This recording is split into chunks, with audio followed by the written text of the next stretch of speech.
मैंने जो ये सुंदर सृष्टि बनाई है और इतने सुंदर लोग बनाए हैं, मेरी सबसे सुंदर सृष्टि मनुष्य आज वो पाप में गिरे हुए हैं और अपना जीवन बर्बाद कर रहे हैं।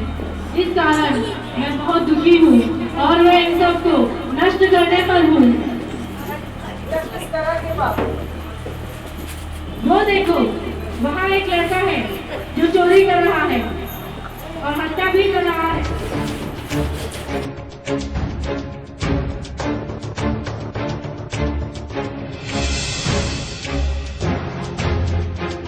दूसरी ओर एक जवान लड़का लड़की जो व्यभिचार में फंसे हुए हैं।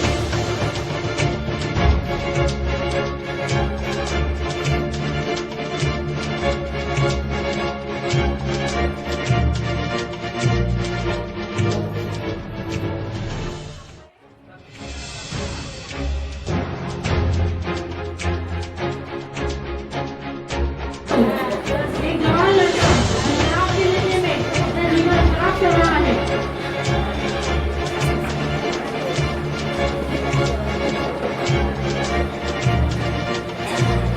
इसी कारण मैं बहुत दुखी हूँ और बहुत क्रोधित हूँ और मैं इस सृष्टि को नष्ट करने पर हूँ।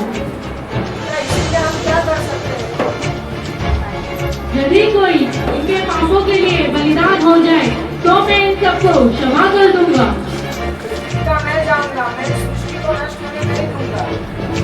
सतपुत्र, इन सब के पाप बहुत विशाल हैं। अगर तुम वहाँ गए तो तुम्हें बहुत ताड़नाएं और कष्ट सहन करना होगा। सभी पापों के लिए मैं बलिदान दूंगा। क्या तुम जाना चाहते हो? हाँ पिता। ठीक है। और फिर यीशु धरती पर आने का निर्णय करते हैं और फिर हम देखेंगे यीशु किस तरह से मरियम के द्वारा इस जगत में आते हैं। मरियम और स्वर्गदूत।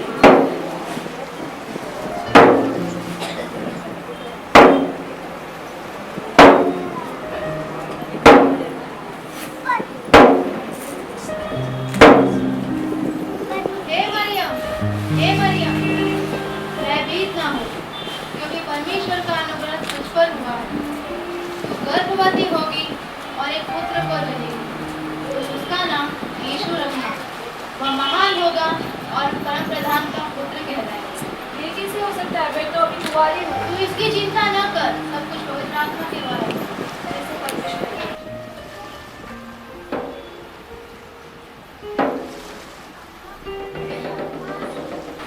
और फिर यूसुफ जो मरियम का मंगेतर था, यह सब जानकर मन ही मन उसे छोड़ने पर था। इसीलिए स्वर्गदूत स्वप्न में आकर स्वर्गदूत यूसुफ से बातें करता है।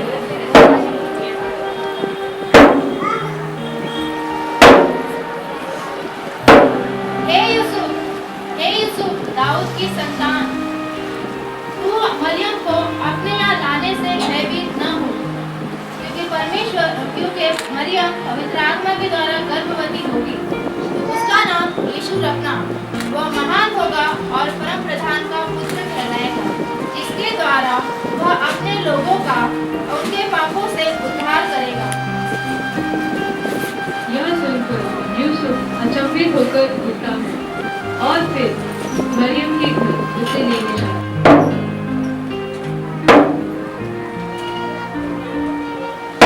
और फिर यूसुफ और मरियम बैतलहम के एक गौशाला में यीशु को जन्म देते हैं।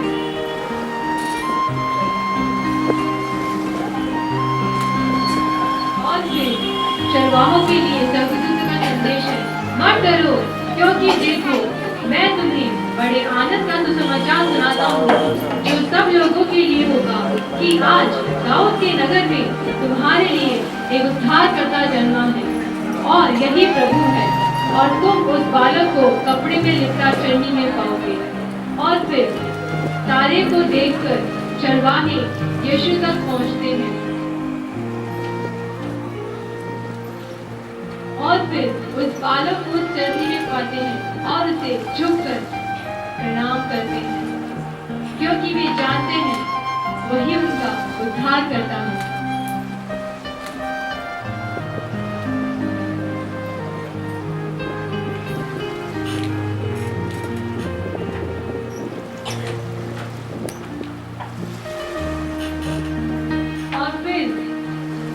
जब यीशु 33 वर्ष के होकर अपना सेवा कार्य आरंभ करने पर होते हैं, तब सर्वप्रथम वे यूहन्ना से बपतिस्मा लेने यरदन नदी जाते हैं।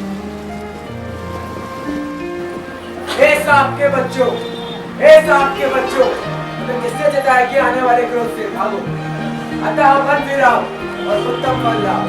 मैं तो तुम्हें से पानी से बपतिस्मा देता हूँ, लेकिन जो आने वाले हैं वे पवित्र आत्मा और अग्नि से बपतिस्मा देंगे, क्योंकि स्वर्ग का राज निकट है। मैं तो उनके जूतों का बंद खोलने योग्य भी नहीं हूँ।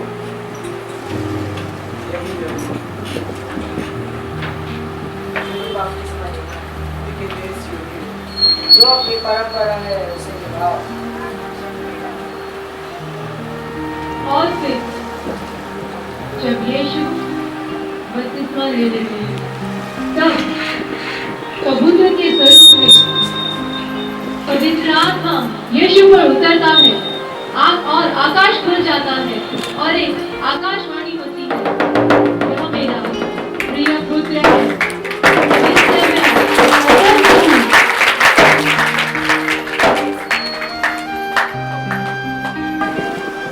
बपतिस्मा के बाद जब यीशु 40 दिन और 40 रात उपवास में होते हैं, तब आत्मा उन्हें जंगल में ले जाता है ताकि इब्लीस से उनकी परीक्षा की जाए। इब्लीस जो शैतान था वहाँ यीशु की परीक्षा लेता है। यीशु बहुत कमजोर होता है, उसे उस समय रोटी की जरूरत होती है, क्योंकि वो 40 दिन और 40 रात उपवास में थे। तो आइए हम देखते हैं।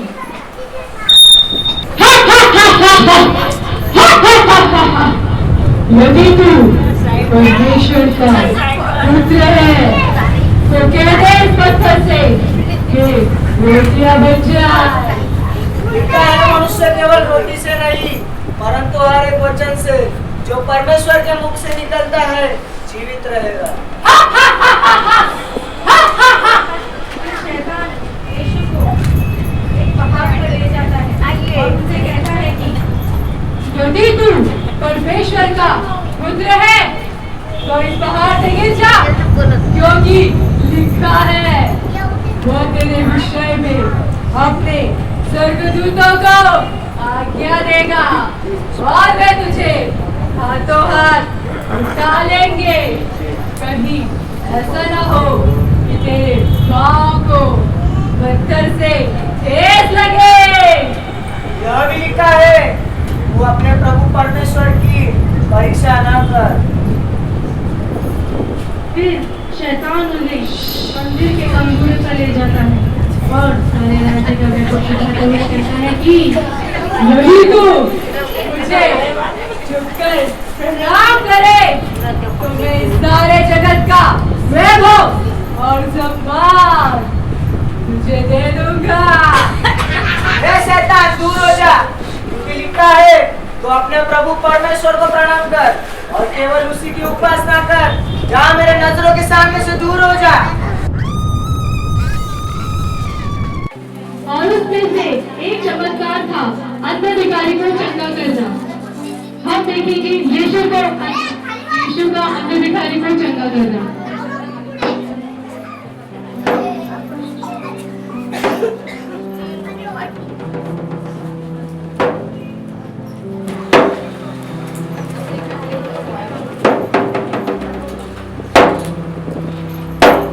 हे रब्बी, इसके माता पिता ने क्या पाप किए? ये अच्छा जन्मा। न तो इसने पाप किया न तो इसके माता पिता ने, परंतु इसीलिए हुआ कि परमेश्वर को काम इसमें प्रकट हो। और यीशु मिट्टी में थूककर उसे सान लेते हैं और उस अंधे के आंखों पर लगाते हैं।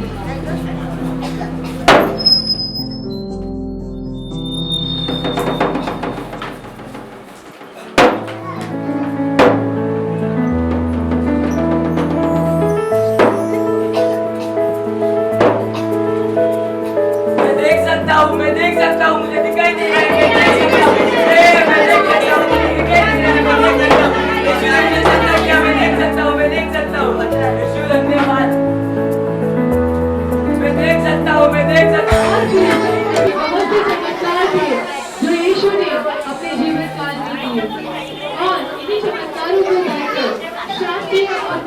लोग भयभीत हो गए। वे जानते थे यदि इन चमत्कारों को देखकर अगर जनता उनकी तरफ हो गई तो उनका कोई मान नहीं रहेगा। इसीलिए वे यीशु के विरुद्ध षड्यंत्र रचने लगे और उन्होंने यीशु को पकड़वाने के लिए बहुत सारे षड्यंत्र रचे। उन्हीं में से एक जब यीशु को पिलातुस के पास ले जाया जाता है, हम देखेंगे यीशु को पिलातुस के पास ले जाया जाना।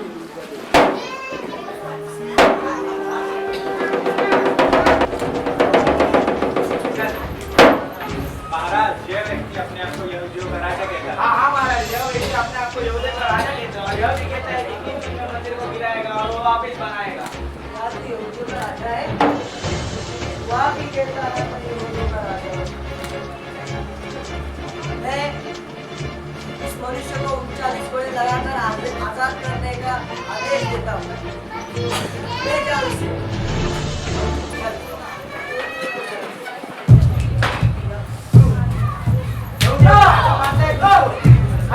अब दिखा चमत्कार, अब दिखा। यहूदियों का राजा बन रहा है।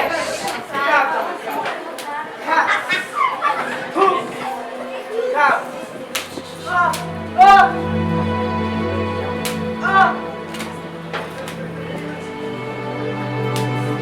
यहूदियों का राजा मानता है क्या अपने आप को?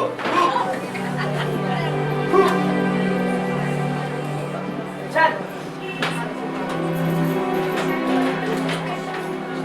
और फिर 39 कड़ी लगाकर यीशु को फिर से पिलातुस के पास ले जाया जाता।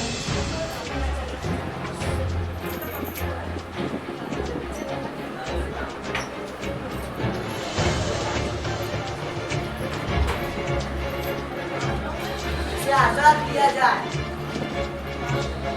यीशु को क्रूस पर चढ़ाओ। यीशु को क्रूस पर चढ़ाओ। यीशु को क्रूस पर चढ़ाओ। यीशु को क्रूस पर चढ़ाओ। मैं इस मनुष्य में कोई दोष नहीं पाता। मैं इस धर्मी के लहू से निर्दोष हूँ। तुम नहीं जानते। इसके लहू से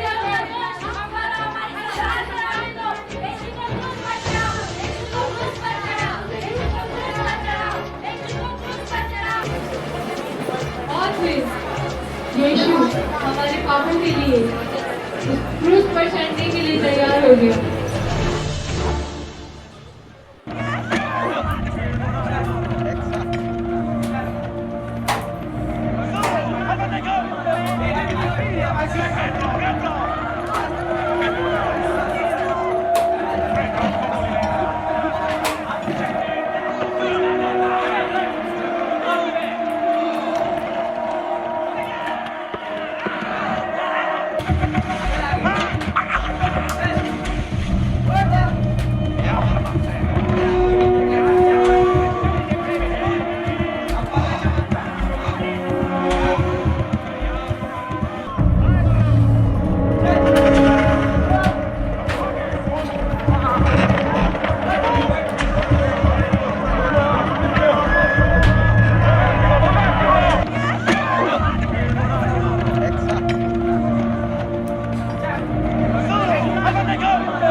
सैनिक घरों के साथ पानी निकला और वो भयभीत हो गया।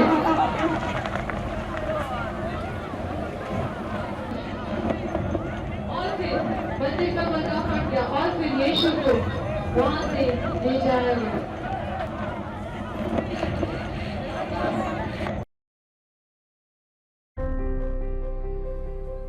पवित्र शास्त्र के वचन के अनुसार यीशु मसीह हमारे पापों के लिए मारा गया और गाड़ा गया और पवित्र शास्त्र के अनुसार तीसरे दिन जी उठा और आज भी यीशु जिंदा है।